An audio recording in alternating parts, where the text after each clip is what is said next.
তার মানে মা আমরা যারা ভাগবতী আসরে আসছি এখানে, অন্তত এইটুকু জেনে রাখো গোবিন্দ বড় কৃপাময়, তো বড় দয়াময়। বহু জন্মের পুণ্যগুলোকে গোবিন্দ এক জায়গায় জড়ো করে রেখে যখন দেখেছে অনেক পুণ্যফল হয়েছে, তখন আমাদের আবার একবার মানুষ জন্ম করে পাঠিয়েছে। কি করব ঠাকুর আমরা? প্রশ্ন যখন করলাম মাতৃ জঠরে, ভগবান বললে কি করবি জানিস? অনেক পুণ্য রয়েছে তোর, এই পুণ্য এক জায়গায় যোগ করে দেখলাম প্রচুর, তোর বৈকুণ্ঠ প্রাপ্তি হবে। ঠাকুর তাহলে আমাকে আবার জন্ম দিলে কেন? সামান্য একটু বাকি আছে, মানুষ হয়ে যা, আমার চরণ বন্দন কর, আমায় ভজন কর। ভজন করতে করতে তোর এই যেটুকু বাকি আছে এটুকু সম্পূর্ণ হয়ে যাবে। আর দুবাহু তুলে শুধু একবার রাধে রাধে বলবি, আমি তখন তোকে নিয়ে আসব। আর তোকে জন্ম মৃত্যুর আবর্তনে আসতে হবে না। মাতৃ জঠরে যখন থাকি ভগবানের কথাটা খুব সুন্দর করে আমরা শুনি, তাই না? মাথাটা নিচের দিকে থাকে, পাগুলো উপরের দিকে থাকে। কৃমিকীটের দংশন সহ্য করি, যখন সহ্য করতে করতে আর পারি না, মাথা নিচে পা উপরে থাকা যায়, কষ্ট হয় বড়। আর এই কৃমিকীটের দংশন যখন সহ্য করতে পারছি না, তখন ওই মাতৃ জঠর থেকে আমরা ভগবানকে ডাকতে থাকি, গোবিন্দ গোবিন্দ। আর পারছি না, আমাকে এবার মুক্ত করে দাও, মাতৃ জঠর থেকে আমাকে মুক্ত করে দাও। গোবিন্দ তখন আসে, এসে বলে কি করবি? ওই মাতৃ জঠরেই আমাদের সঙ্গে দেখা করে। তখন আমরা বলি তোমার নাম করব। এই যে দুটো হাত দিয়েছ না, এই হাত দুটো জোড়ো করে তোমার ভজন করব। মনে থাকবে? হ্যাঁ ঠাকুর মনে থাকবে। আর এই যে যে চরণ দুটো দিয়েছ, সুন্দর চরণ, পঙ্গু নয়, এই চরণটা দিয়ে তোমার মন্দির মন্দির পরিক্রমা করব। আর ঠাকুর এই যে কান দিয়েছ, শ্রবণ করতে পারছি, এখন তো তোমার কথা শুনতে পাচ্ছি। যদি ওখানে গিয়ে তোমার কথা, তোমার এই তোমাকে সামনে না পেয়ে তোমার কথা না শুনতে পাই, তাহলে তোমার আলোচনার মধ্যেই আমি থাকব। অন্য কোনো আন কথা না শুনিব, আন কথা না বলিব, আন সঙ্গ না করিব। আর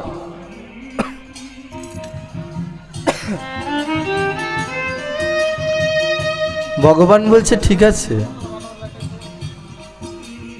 তাহলে তোকে মুক্ত করে দেয়। দেয় মা মুক্ত করে আমাদের।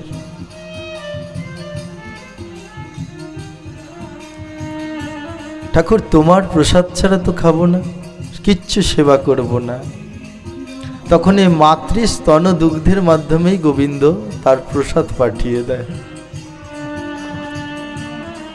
আর কিছু সেবা নেব না, কোনো দিকে তাকাবো না গোবিন্দ। তাই দেখবে ছোট বাচ্চা ভূমিষ্ঠ হওয়ার পরে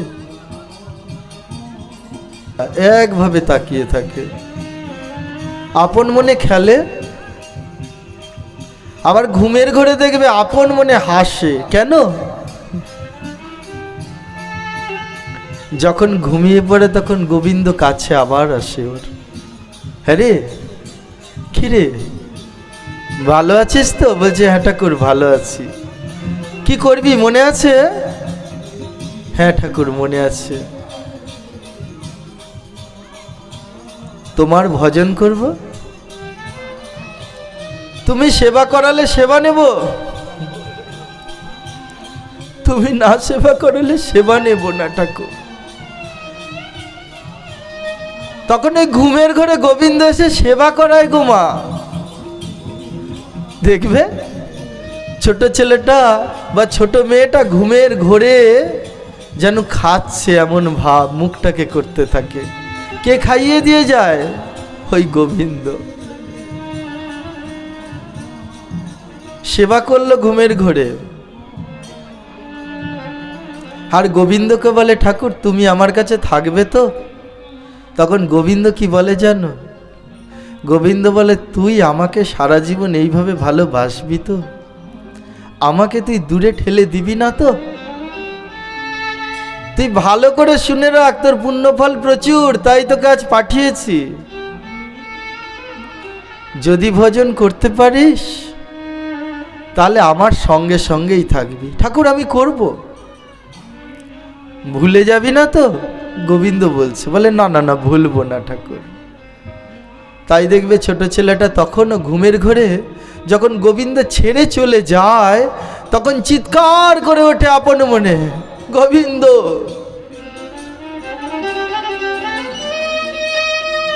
গোবিন্দ। কিন্তু ওর তখনও তো কথা বলতে পারে না, গোবিন্দ উচ্চারণ করতে পারে না। তখন ওই বাচ্চাদের স্বরেই চিৎকার করে ওঠে। যখন গোবিন্দকে আবার দেখে তখন দেখবে নিজের মনে হাসতে শুরু করে শিশুটা, তাই না? আবার যখন গোবিন্দ চলে যায় তখন কাঁদে। আচ্ছা মা, একবার ভালো করে ভাবো তো, ওই শিশুটা কি বোঝে সামনে কে আছে কে নেই? তখনও তো ঠিকমতো দৃষ্টি হয়নি। তাহলে কাকে দেখে হাসে, কাকে দেখে কাঁদে বলতে পারো? ওই গোবিন্দ তখন আসে। যখন সংসারের মায়া ওকে আস্তে আস্তে করে ওকে আচ্ছন্ন করতে থাকে, বলে দেখ আমি তোর মা, কে বলছে দেখ আমি তোর বাবা, কে বলছে দেখ আমি তোর পরিজন। গোবিন্দ তখন একবার বলে, দেখ মায়ায় পড়ে যাচ্ছিস, পড়বি না তো? বলে না ঠাকুর, পড়বো না। দেখিস মায়ায় যদি বেশি পড়ে যাস, সংসারে পড়িয়া গোবিন্দ ভুলিলি, কি হবে তখন? তখন আর কিন্তু গতি নাই। বলছে না ঠাকুর, তোমাকেই ডাকবো। গোবিন্দ তাই বারবার আসে, এসে তাকে ঘুমের মধ্যে মধ্যে দেখা দিয়ে যায়। দিনের বেলায় তাকে মায়ায় ধরে রাখা হয়, তো ঘুমের মধ্যে মধ্যে তাকে দেখা দিয়ে যায়। আর ওই ঘুমের মধ্যে গোবিন্দের সঙ্গে দেখা করে, কথা বলে। কিন্তু যখন যত মায়ায় পড়ে যায় তত কৃষ্ণ ভক্ত মায়ের গর্ভে যদি না জন্ম হয়, যদি মায়ায় পড়ে যায়, তাহলে আস্তে আস্তে করে গোবিন্দ ভুলতে থাকে।